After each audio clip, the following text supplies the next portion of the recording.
Well, a very pleasant good morning to everyone. Happy New Year, or Happy New Year's Eve, and welcome to the head coaches press conference for the 2026 College Football Playoff Quarterfinal at the Capital One Orange Bowl. I'm Don Jackson, and it's my privilege to serve as your moderator for today's coaches press conference. Before we get started, media are reminded that a recording of this press conference along with an audio transcription will be available on the CFP media portal shortly after we conclude. Now, once we wrap up here, both head coaches will be available for a quick photo opportunity in front of the Capital One Orange Bowl trophy to my left. In an orderly fashion, we will first allow video cameras in the back of the room to get their shots, and after that, we will then welcome photographers to the front of the room to take their photos. For tomorrow's game, media staying here at the Media Hotel are encouraged to take the police-escorted media shuttle to and from Hard Rock Stadium. A bus schedule is available in the credential office, and if you plan on utilizing it, please return your parking pass to the credential office. And lastly, all credentialed media are encouraged to join us tonight for the annual Capital One Orange Bowl Media Party, taking place right here at Toro from 7 until 10 p.m., and then we'll celebrate the new year together in the Media Hospitality Suite. So now let us begin. We will first welcome Texas Tech head coach Joey McGuire to say a few opening remarks, and then we will hear from Oregon head coach Dan Lanning. Coach McGuire. Thank you. Man, we're really excited and honored to be here. I'm kind of one of those guys like can fanboy really easy over great coaches, and I'm a huge fan of Dan's. I watch a lot of his stuff that he puts out on social media or anytime, there's a press conference. It's kind of one of my, I don't have a lot of hobbies, but that's one. I pay attention to a lot of coaches around the nation, especially the guys that are doing it right. And so we're really honored and excited to play in this game and play against such a great team like Oregon. And so I think it's going to be the best game without a doubt in these quarterfinals. You've got two great teams. We were talking earlier. I mean, it's like looking in a mirror. You've got great defenses. You've got explosive offenses. I think both of our offenses probably produced the most explosive plays in college football this year. And so it's going to be a lot of fun tomorrow. We're excited to be here, and we got a big day today. It's our Fast Friday on a Wednesday, and then we'll be ready to go tomorrow. So just thank you for letting us be a part of this. I promise you we'll be ready to go. Coach Lanning. Yeah, certainly honored to be here. First, want to thank the Orange Bowl. The hospitality has been first notch. Really honored to get the opportunity to share a stage with Coach McGuire. Both of us started off as high school coaches. I'm sure he's very similar to me in the sense that we pinch ourselves every day to get to do what we do and who we do it with. Obviously, Texas Tech has an unbelievable team, and he's right when you watch it. Something we've talked about since we arrived here is our ability to create explosive plays and eliminate explosive plays. When you look at both these teams, they're two of the best in the nation at doing that, creating explosive plays, and certainly two of the best in the nation at eliminating that. So this will be an exciting game, certainly an exciting opportunity for us. A lot of these last few weeks for us has been about creating that rhythm that you have as a team. And you heard Coach just say it's Fast Friday. I had somebody text me this morning about it being Wednesday. So what are you talking about? It's Friday. Yeah. It's your clock's off a little bit as a coach. But our players have prepped really, really hard, and there's a ton of respect for Texas Tech and what they've been able to create this year, the team, the way they play. And I think that's a true indication of the way Coach McGuire coaches. But our guys are really excited about this opportunity to share a field, and it's an awesome venue to get to be a part of. Thank you, both Coach McGuire and Coach Lanning. And now we'll open it up for questions for both coaches. So you're asked to please raise your hand, and a microphone will be brought to you either by Rebecca Cohen or Michaela Cohen. And please state your name and affiliation prior to asking your question. Questions are now open. AP Stedham, AP as we see it. Good morning, coaches. Coaches, what is the best advice you've received to bringing your team and preparing them to be at a new venue in this type of atmosphere? Yeah, ultimately, both of us get the opportunity to travel on the road, right? And I think we've really been prepared for moments like that. We've traveled across the country several times this year, something that's prepared you. The football field's the same length, right? Same width. You get an opportunity to go out there and compete with your teammates. I think we both are hoping for a great crowd, from both sides. So there's not a lot that's different, right? Even though there's distractions that exist, right? As you go out to games like this, there's some pomp and circumstance, there's some different fanfare. Ultimately, the game's the same, and the guys got to go out there and play the game. Yeah, I would totally agree. The people that I've talked to is, man, just stay, and Dan talked about it, stay in rhythm. Like, again, today, I mean, I know they probably know it's Wednesday, but it's Fast Friday for us. Like, don't change anything. You're here for a reason, and what you've done all year long has worked. And so, stick with that. And then, we were lucky enough, and I know they were too, we were able to go over to Hard Rock. We didn't go on the field, but just seeing the venue, our guys are really honored and excited to play in that stadium. But I think the biggest thing is just keep doing what we do. Next question. Dan Wolken from Yahoo Sports. This is a question for Dan Lanning. How would you describe the process you've had with your outgoing staff? And obviously they've got a lot of responsibilities with their next programs, and also just from the head coach's standpoint, kind of are there positives to having two guys off your staff who got head coaching jobs this year?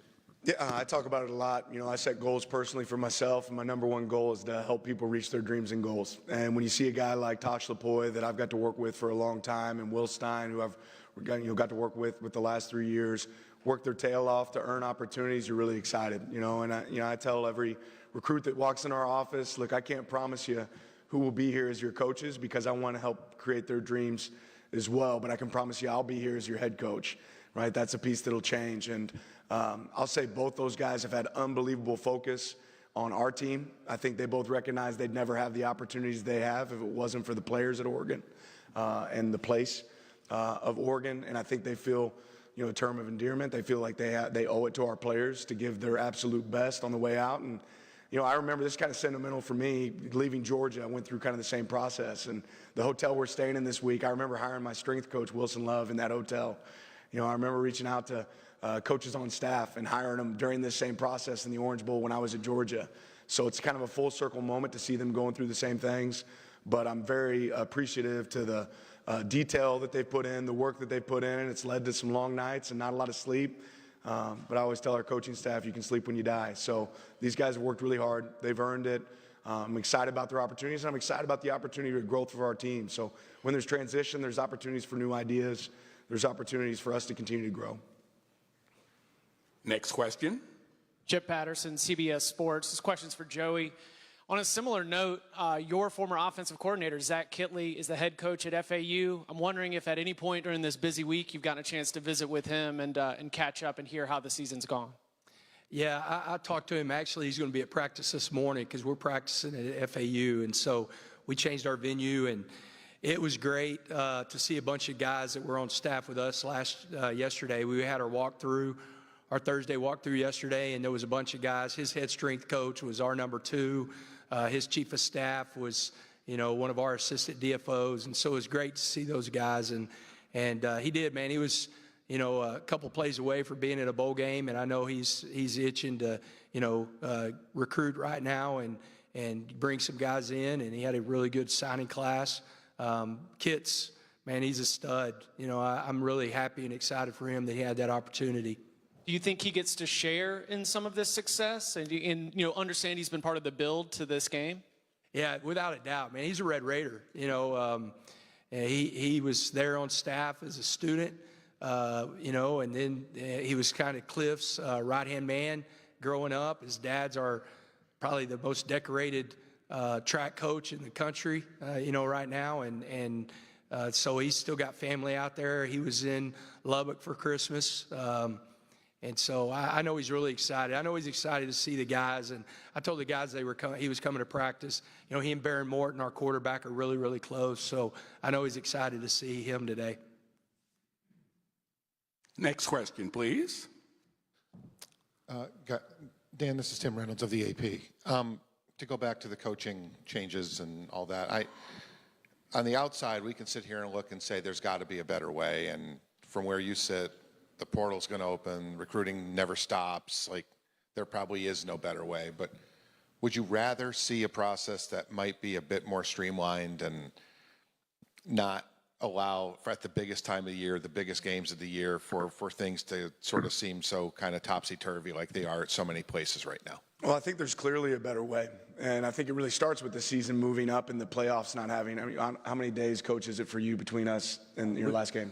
We played December 6th, and I'm 100% with him about moving the. Yeah, ultimately, in my mind, the vision for this should be, every playoff game should be played every single weekend until you finish the season. Ideally, the season, even if it means we start week 0 or you eliminate a bye, the season ends January 1st. This should be the last game. It should be the championship game, and then the portal opens. And then coaches that have to move on to their next opportunities get the opportunity to move to their next opportunities. Certainly, there's some conversation about when high school signing day should be.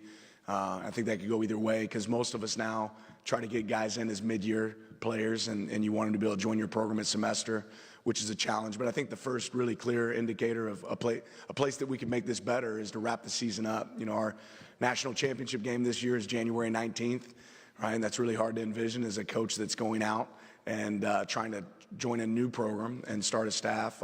It's hard for players to understand what continuity looks like and where they're going to be at, and to manage that with visits, the portal, everything else that exists. I think the clear indicator and the clear way to do that is to bump the season up, right, and make sure these playoff games happen a lot faster. And I've got a ton of respect for the NFL, but we're a prep league for the NFL. We do a lot of favors for the NFL, right? We're the minor league in a lot of ways, but there's no money paid from the NFL to take care of college football, right? And in that sense, we've given up some of our days, right, to the NFL. We said, you guys get to have this day, you get to have this day, you get to have this day. Saturday should be sacred for college football, right? And every Saturday through the month of December should belong to to college football, in my opinion. Next question on our left in the second row. Or maybe not on the left. In the back. Okay. Guys, Dan, Joey, Ralph Russo from The Athletic. The nature of retention and recruiting has gotten a lot more transactional, right? In some ways that comes across as being a little derogatory, but it's sort of the nature of the beast. How do you balance, this is still college football, how do you balance the relationship piece, more of what you would consider the traditional recruiting, dealing with young men, while also understanding that there is a transactional piece to both of this? And I'd love to get both of your opinions on that. Maybe start with Joe. Well, I'm lucky. I think I have the best general manager in the country, and James Blanchard and his staff, and we have a personnel staff, and I'm never in any meeting whenever it comes to money.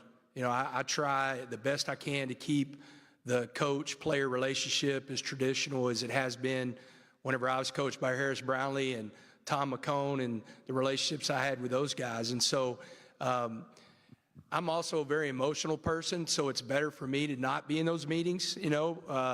They keep it James keeps it very black and white, and as you said, it is very transactional. But I also think there's a lot of things that are still going on at Oregon and Texas Tech that are incredible for young people, that we're creating better men, and I have 33 college graduates who will take the field tomorrow. We just set the all-time, we hold every GPA record in the 100-year history at Texas Tech, but we just broke the record, and my team has a 3.23 GPA. So all the people saying that they came for money and, we paid this and this and this, man, turn on the tape and see how hard we play. And then guess what? My guys went to class and excelled in the classroom. So I think that's still such a huge part of what we're doing. And I think whenever people come into your building and they feel that and they see that, they want to come to places like Oregon and Texas Tech, because it is about the money. There's no doubt about that, but it's also about that we can help them reach their goals and their dreams and be better people. Yeah, venues like this are a great example of the value that players have for organizations. And, we don't get to coach if there aren't players. So as much as the game has changed, a lot of it still has stayed the same. We're in year 4 here at Oregon. We've never lost a starter to the transfer portal. I think retention is the biggest piece. I think that's really important, and that's twofold. And it always starts for me, what can I control? The relationships. and I want to make sure we have great, strong relationships with our players. A lot of times guys are going to choose to stay for less, right? But we also want them to be treated fair. And if they have the opportunity to have success, we want to make sure we're able to maximize that opportunity. And that's not just what a school can give a player. It's the recognition a school can create. It's the story that a school can tell. I think Oregon and Texas Tech have both been elite at that. And then it starts at high school recruiting and development. You know, our team has a lot of freshmen that are contributing this year, right? A lot of guys that have been able to make an impact. And I always say, if you're good enough, you're old enough. When you make an impact, you know, I think stepping out into that water of, okay, I'm going to try this again somewhere else, when you know the known, right? We know what exists at Oregon. You know if you work your tail off, you're going to get an opportunity. I think that can be scary. Even if the dollar or the price tag might be somewhere else, the known of being in a program like Oregon, getting the opportunities that you get, that's something you want to take advantage of. And then that's where you hope the relationship matters. And we've had some really mature kids. You know, these guys have to make really mature decisions that I don't know that I could make when I was their age. I know I'd probably screw it up, and, you know, I'd probably have a dorm room full of natural ice if I was 19 years old. But it's changed, right? And these guys handle really, really tough decisions, and they lean on people, and you hope they get really sound advice. But, you know, what warms your heart is the text message you get from a mom about what you've done for my son, from a high school coach of how you've, you know, created confidence in this kid. And, you know, you hope all those things pay off and they're able to make mature decisions that are big boy decisions, right, that a lot of these guys don't get faced with. And sometimes that means making a sacrifice and maybe not making as much as you might somewhere else, or being able to maximize your value at where you're at. And I think we have had a lot of guys that have been able to maximize their value here. All right, on my left, second row. Andrea Adelson with ESPN. Joey, you're in the same situation as Dan was last year in terms of being the team that does have the longer layoff. And last year's playoffs didn't work out for the teams that did have the longer layoff. So I'm wondering if you've asked questions to some of the other coaches who are in a similar situation as you are this year, and how you kind of get your team ready to face a team that's already played. Yeah, you know, one thing, we've got an old team. We've got a lot of snaps in college football, and I ask them, man, please make me right, you know, because the one thing that, you know, we did do, we needed the bye. Now, everybody that played December 6th, 7 days later, they would have played. We just would have been football banged up. But the guys that I talked to, you know, I talked to Kenny Perry, my special teams coordinator, talked to Sonny Dykes whenever they played Michigan that year, some of the stuff that they would have done maybe different. Talked to Kenny, you know, he had to bye last year with Arizona State and some of the stuff they did. So what we tried to do was, you know, add some time where the players were together more events, you know, as a team, because we weren't in school and we weren't on a normal schedule. So we had some more downtime.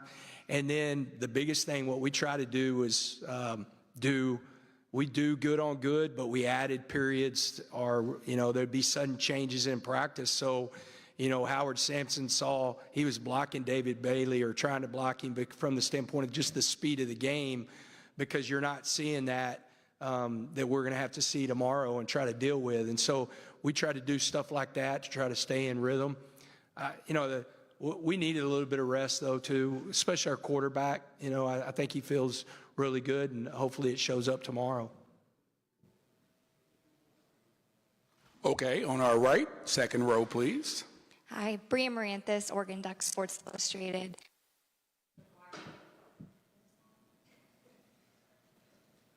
Can you hear me? Yep. Okay. You've called Dante Moore special, Yeah. but what about him makes him different from other opposing quarterbacks? Well, I mean, no disrespect to any quarterback that we face, but he's the best quarterback we've played all year long. And, you know, it's he extend plays with his feet. You know, you see that. But, you know, whenever you turn on the tape, he's as accurate as anybody that we've played, or really more accurate whenever he throws the deep ball. I mean, he's got great skill around him, but he throws a great deep ball. You know, and I just love his story. And so, you know, he's a mature person and he's really grown, because there's not a lot of people in this day and age who would sit behind, you know, especially at the quarterback position, sit behind people. I'm really lucky. My quarterback's been here from day one. He was born in Lubbock. He's got a Texas Tech degree. There's not a lot of people that do that. They don't want to sit. They want to play right now. And, you know, he redshirted and you know, grew as a quarterback. And then I just think he's dynamic. I mean, whenever you see him, he just continues to make plays. Whenever it's time to make a play with his feet, he makes a play with his feet, makes a play with his arm. He's tough, and just watching what they do offensively, schematically. And he also has a high football IQ because he can really digest what they do and play at a really high level. On the left, please. Eli Letterman, ESPN. Joey, Barron is one of 4 quarterbacks in the CFP field who's still with the school he signed with, and he's easily the most experienced of them. When you look at his journey and think about where he's been to get to this point, do you appreciate the fact that perhaps we're not going to have so many Barron Mortons and guys like him down the line? Yeah, I hope I have another one in Will Hammond. He's dealing with an ACL, but Barron, I just not been around. I've done this 31 years. Here in a few weeks, it'll be 32 years because I started in January. And he's the toughest player I've ever been around. There's a lot of things that he's dealt with over his career that a lot of quarterbacks around the nation didn't play, and he played. And he has such a respect in that locker room. He's got such a big voice. And, I feel like one thing about this team, putting this team together, this is as healthy of a locker room as I've ever been a part of. The care factor in that locker room is so high, and he's been the force behind it. I asked him to really step out and cross over to the other side of the ball and bring Lee Hunter into what it means to be a Red Raider, and David Bailey and Romello Height. And, he was the leader in bringing this team so close together. And so, I'm going to miss him. It was really cool. In the Big 12 championship, his dad sent me a text, and he said, hey, look, I want a Big 12 championship, and I want a picture of you two walking out of the stadium together. And it's really cool that we got to do that. We made a point, both of us. We had talked about it in January. In January, the year before, of making that happen. And we walked out together, and there's some really cool pictures of us, coming out of that game together. Next question, please. Chip Patterson, CBS Sports. Question for Dan. You've talked about strength in numbers with this team, and at the running back position in particular, you've really been able to have some depth. Why do you think that group has been able to excel when it comes to readiness, both Jordan, Dier being ready to go early in their careers, but also within the flow of a game, whenever your number gets called, be ready to step up and perform? Yeah, it starts, probably with the leadership in that room. Coach Samples has done an unbelievable job, but we have a veteran in there with Noah Whittington, and he's worn a lot of hats. He's been injured and came back from injury, but he demands. It's like having another coach at the position there, and he demands that these guys do it the right way. And then the young guys being able to throw, handle whatever we throw on their plate. You give them a bite, and they take advantage of short yardage. You give them a play, and they take advantage of it, and you're like, okay, let's give them more. And those guys have done an unbelievable job of the more that you can give them, the more they can handle. And they've created something that can be really dynamic for us. And once you start talking about the variety of formations and plays that we can run with multiple personnel groups, the fact that you can make sure that there's a fresh player in there, and then strength in numbers has really just been a mantra for our team this entire year. If we got to be a 12 personnel team to win, we'll do it. If we got to be an 11 personnel team, if we got to play 21, if it's going to be a 2-minute drive or if it's a tight defensive ball game, we can play in a variety of ways, and I think that shows up in moments where you have to lean on your depth and lean on players that have to be ready for their opportunity. We've had a lot of guys that have been ready for their opportunity when their number was called. On the right, 4th row, please. James Krupia from the Oregonian. Following on an earlier question about the January calendar, in less than 48 hours when the portal opens for the winter, that's going to be particularly difficult logistically and practically. Presuming you win, how will you plan to manage that, particularly, Dan, with the academic calendar and the rub that creates also at Oregon? Yeah, more than anything, just being honest, right? Be honest with your players. It's, the one thing I expect from anybody that enters the portal for our team is communication. The University of Oregon's given you an opportunity. We've coached you really hard. We've built relationships. We expect you to be able to communicate with us on what that looks like. Similar to Coach McGuire. We talked about as you come in here, you win this game, you're going to send other people on the road in your organization than normal to help do some of the recruiting for you. And that's why it's important to have a really strong personnel department that can help you with that, because if you continue to prepare for games and there's opportunities to recruit, you want to make sure you're able to take advantage of those too. And then you hope you built a strong enough roster that they can manage and handle, some of the distractions that exist, in college football. But these guys are used to it. They're tough. They're resilient. They've dealt with it before. I think every one of them recognize how special it is to be a part. There's only 8 teams left right now, and after this game, there'll be 4 teams left. To be a part of something like that doesn't happen a lot in anybody's lifetime. So I hope they recognize the importance of that, the opportunity for that. And then the academic calendar is something we've all, got plans for, and we'll be ready to adjust and adapt as we go. But that's college football over the last, 4 years that I've been a part of it as a head coach, is adapt, right? And you have to be willing to adapt and adjust. And there'll be some learning lessons this year, this offseason, that we learned just like there were last season that we'll continue to adapt to. Next question. Aaron Slindy, KVAL TV in Eugene. Coach Lanning, almost 24 hours away from kickoff.